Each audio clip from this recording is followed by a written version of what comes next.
কি ব্যাপার ভাবি, আপনি আমাকে ডেকে এনে দরজা বন্ধ করে দিলেন কেন? ভাবি বলল, ভয় পাচ্ছ কেন?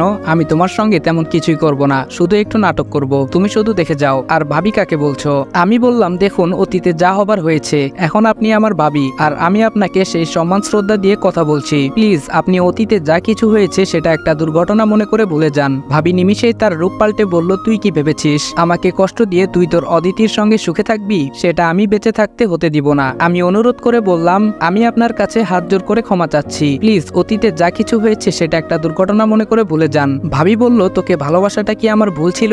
ভালোবাসার দিকটা তো তুই আগে আমাকে দেখিয়েছিস।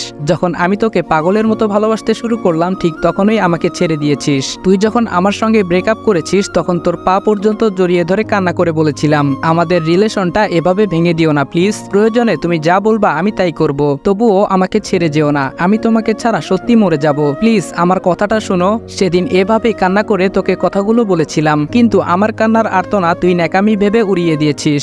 আমার কান্না করার কোনো মূল্য তোর কাছে ছিল না। ব্রেকআপের পর আমার কাছে কেন জানি মনে হয়েছে তোকে ছাড়া আমি অচল। তোর কথা ভেবে খুব কষ্ট হতো, এর মধ্যে নিজেকে কয়েকবার শেষ করতেও গিয়েছিলাম, কিন্তু পরিবারের কথা ভেবে সাহসে আর কুলাইনি, আমি নিশ্চুপ। ভাবি বলল, তখন থেকেই মনের মধ্যে তোর প্রতি রাগ জিদ কাজ করত।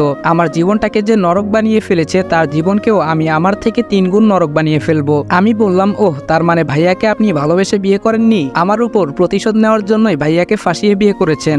ভাবি ডেবিল মার্কা হাসি দিয়ে বলল, সেটাই ভাবতে পারিস। আমি বললাম, আমি এখনই ভাইয়াকে এসব বলে দিব, দাঁড়ান। এই বলে দরজার কাছে যাব, এর মধ্যে ভাবি আমার পথ আটকিয়ে বলে উঠল, তোমার ভাইয়াকে এসব বলো না প্লিজ। আমি বললাম, ভাইয়াকে এসব না বললে আমাদের মাঝে আরো অশান্তি সৃষ্টি হবে, তার থেকে ভাইয়াকে একটু আগেই জানিয়ে দেই, তাহলে ঝামেলা চুকে যাবে। ভাবি প্রচন্ড রেগে বলল, না করেছি কিন্তু। আমি বললাম, আমি বলবই। এই বলে ভাবিকে পাশ কাটিয়ে দরজা খুলতে যাব, এর মধ্যে ভাবি তার জামার কিছু অংশ কেটে আমাকে জড়িয়ে ধরে চিৎকার মেরে বলতে লাগলো, কে কোথায় আছেন, প্লিজ আমাকে রনির হাত থেকে বাঁচান।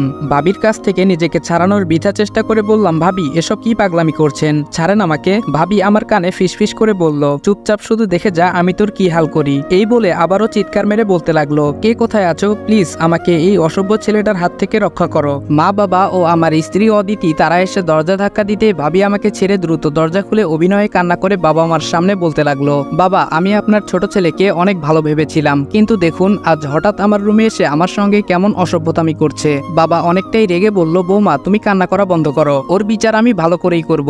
আমি বললাম, বাবা ভাবি যা বলছে সব। এইটুকু বলতেই আচমকা বাবা আমার গালে সজোরে কয়েকটা থাপ্পড় মেরে বলতে লাগলো, চুপ কর বেয়াদব, আমি তোকে এই শিক্ষা দিয়েছি। এই বলে আরো কয়েকটা থাপ্পড় মেরে বাবার আগে হনহন করে রুম ত্যাগ করলো। এইদিকে আমি যেন বাকরুদ্ধ হয়ে তাদের দিকে এক দৃষ্টিতে তাকিয়ে আছি, কি থেকে কি হয়ে গেল কিছুই বুঝতে পারছি না। তারপর মা এসে বলতে লাগলো, ছি, আমার পেটের সন্তান হয়ে এই জঘন্য কাজটা কিভাবে করলি। আমি বললাম, মা তুমি বিশ্বাস করো। এই কথা বলতেই মাও আমাকে থাপ্পড় মেরে বলতে লাগলো, চুপ, আর একটা কথাও তুই বলবি না, আজ থেকে তুই আমার সন্তান না, আমি তোর মা না, আর কোনোদিন তোর এই মুখে আমার মা ডাক শুনতে চাই না। মা এই বলে রুম ত্যাগ করলো। বাকি থাকলো অদিতি, সে এসে কোনো কথা না বলেই সজোরে থাপ্পড় মেরে বলল, ছি, এই তোর আসল রূপ, তোর যখন এতই চাহিদা তখন আমাকে বললেই হতো, তোর সব চাহিদা আমি নিবারণ করতাম। বড় ভাবি সে তো অভিভাবক, তার সঙ্গেই তুই, ছি। আমি অসহায় সুরে বললাম, অদিতি তুমিও আমাকে ভুল বুঝলে। অদিতি বলল, চুপ, ওই নোংরা মুখে আমার নাম আর উচ্চারণ করবি না, খুব শীঘ্রই এই সম্পর্কের ইতি টানবো, তোর মতো চরিত্রহীন স্বামীর সঙ্গে আমার পক্ষে থাকা সম্ভব না,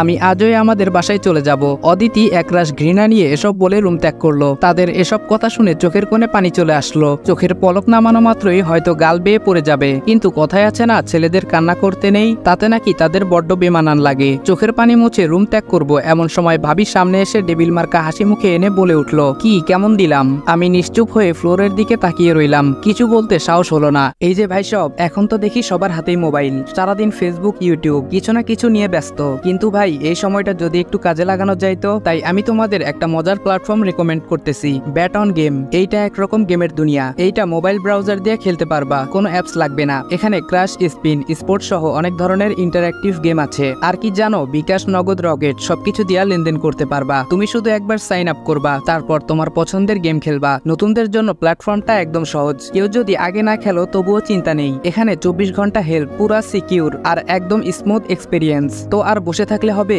নিচের কমেন্টে লিংক দিচ্ছি, এখনই ক্লিক করো, ব্যাট অন গেমে জয়েন করো আর শুরু করো তোমার গেমিং যাত্রা। ভাবি বলল, সবে তো তোর আর অদিতির মাঝে ফাটল ধরিয়ে দিলাম, তোর এই আনন্দময় জীবনটাকে নরকে পরিণত করেই আমি ছাড়বো। আমি অসহায় দৃষ্টিতে তাকিয়ে বললাম, আপনি নাকি আমাকে অনেক ভালোবাসতেন, এই তার নমুনা? আর নরকের কথা বলছেন, সে তো অলরেডি করেই ফেলেছেন। অদিতি বলল, হ্যাঁ, আগে তোকে অনেক ভালোবাসতাম, এখন তার থেকে দ্বিগুণ ঘৃণা করি। এ বাড়িতে বউ হয়ে আসার আমার একটাই লক্ষ্য ছিল, কিভাবে তোর জীবনটাকে নরকে রূপান্তরিত করব। আজকে যে ঘটনা ঘটিয়েছি তা দেখে মনে হয় না অদিতি তোকে আর ভালোবাসবে। আমি বললাম, এবার তো আপনি শান্তি পেয়েছেন, আমাকে পরিবারের সবার সামনে খারাপ বানিয়ে। এই বলে রাগে হনহন করে আমার রুমে চলে আসলাম। আপনারা হয়তো ভাবছেন ভাবি আমার সঙ্গে কেন এরকম জঘন্য নাটকটা করলো। চলুন তাহলে আমার পরিচয় সহ অতীতের ঘটনাটা বলি। আমি রনি হাসান, বাবা মার 3 নম্বর সন্তান। আমাদের 2 ভাইয়ের বড় ফারিয়া আপু, তার অনেক আগেই বিয়ে হয়ে গেছে। বাবা আর রাকিব ভাইয়া তারা দুজনেই ব্যাংকের ম্যানেজার পদে চাকরি করেন। এখন বাবা অবশ্য অবসরপ্রাপ্ত। রাকিব ভাইয়ের সঙ্গে তেমন একটা আমার মিলে না, যার দরুন তার সঙ্গে কথাই বলা হয় না। আপনারা হয়তো ভাবছেন ভাবির সঙ্গে আমার কি বা সম্পর্ক থাকতে পারে, সে টপিকটাও পরিষ্কার করে দিচ্ছি, শুনুন তাহলে। যাকে ভাবি হিসেবে সম্বোধন করছি সে আর অপরিচিত কেউ না, আমার প্রাক্তন প্রেমিকা নীলা, যার সঙ্গে 1 বছর প্রায় রিলেশন ছিল। সেটা অবশ্য বন্ধুদের চক্রে পড়ে বাজি ধরে নীলাকে প্রপোজ করেছিলাম। প্রথম নীলা আমার প্রপোজালে রাজি হইতো না, বন্ধুরা এই নিয়ে অনেক হাসি তামাশা করত। তাদের উপর রাগ করেই নীলাকে নিত্য নতুন ভাবে প্রপোজ করতে লাগলাম। কিছুদিন পর নীলাও আমার প্রপোজালে রাজি হয়ে গেল। তারপর নীলার সঙ্গে কিছুদিন রিলেশন কন্টিনিউ করার পর ব্রেকআপ করে দেই। নীলা অনেক কান্নাকাটিও করেছিল, বারবার বলতো রিলেশনটা আবার কন্টিনিউ করতে, কিন্তু আমি সেটা করিনি। তারপর লেখাপড়ার সুবাদে ঢাকা চলে যাই। আমি ঢাকা থাকতে ভাইয়া বিয়েটা করে ফেলেন, কিন্তু আমি এটা জানতাম না যে ভাইয়া স্ত্রী হিসেবে নীলাকে চয়েস করে ফেলেছে। যখন ঢাকা থেকে বাড়িতে আসলাম তখন অধিক আগ্রহ নিয়ে ভাইয়ার স্ত্রীকে দেখতে গেলাম। নীলাকে দেখা মাত্রই আমার দুনিয়া যেন নিমিষেই উলটপালট হয়ে গেল। এ আমি কাকে দেখছি? নীলাও আমাকে দেখে বলল, আমাকে ভাবি হিসেবে আপনার পছন্দ হয়নি? সেদিন নীলার কথার প্রতি উত্তরে কোনো কিছু না বলে ভাইয়ার রুম ত্যাগ করেছিলাম। এরপর থেকে যতটুকু পেরেছি নীলার কাছ থেকে দূরে সরে থেকেছি, কিন্তু নীলা সবসময় সবার আড়ালে অতীতের কথা বলে আমাকে শাসিয়ে যেত। আমিও নীরবে তার কথাগুলো শুনে যেতাম। কয়েকদিন পর আমার প্রাইমারি স্কুলের শিক্ষকতার চাকরিটা কনফার্ম হয়ে গেল। এইদিকে নীলার মানসিক টর্চার কেমন যেন অসহ্যকর হয়ে যাচ্ছিল। ভাবলাম দ্রুত বিয়ে করলে হয়তো নীলা আমাকে রেহাই দিবে, যে বাবা সেই কাজ। বাবা মাকে অদিতির কথা বলে দিলাম, তারাও কোনো অমত পোষণ করলো না। পারিবারিকভাবে সব নিয়মকানুন মেনে অদিতিকে বিয়ে করে ফেললাম। বিয়ে করার পর কিছুদিন ভালোই চলছিল, অদিতির সঙ্গেও আমার ভালো খুনসুটি চলতো, কিন্তু আমাদের মাঝে হঠাৎ নীলা কাল হয়ে দাঁড়াবে তা আমি কোনোদিনও কল্পনা করিনি। আর আজকে যেটা ঘটলো তা আপনারা দেখতেই পারলেন। চলুন এবার বর্তমানে ফিরা যাক। রুমে এসে বসা মাত্রই রাকিব ভাইয়ার চিৎকার চেঁচামেচি শুনতে পেলাম। নিশ্চয় ভাবি ভাইয়াকে ভুলভাল বুঝিয়েছে, এসব কথা আনমনে ভেবে যাচ্ছি। আচমকাই ভাইয়া হাতে লাঠি নিয়ে আমার রুমে আসলো। কোনো কথা না শুনে লাঠি দিয়ে মাথায় সজোরে একটা আঘাত করা মাত্রই মাথা ফেটে রক্ত ঝরতে লাগলো। মাথাটা এক হাত দিয়ে চেপে ধরে ভাইয়াকে আঘাত করতে যাব, এর মধ্যে মাথা ঘুরে ফ্লোরে পড়ে গেলাম।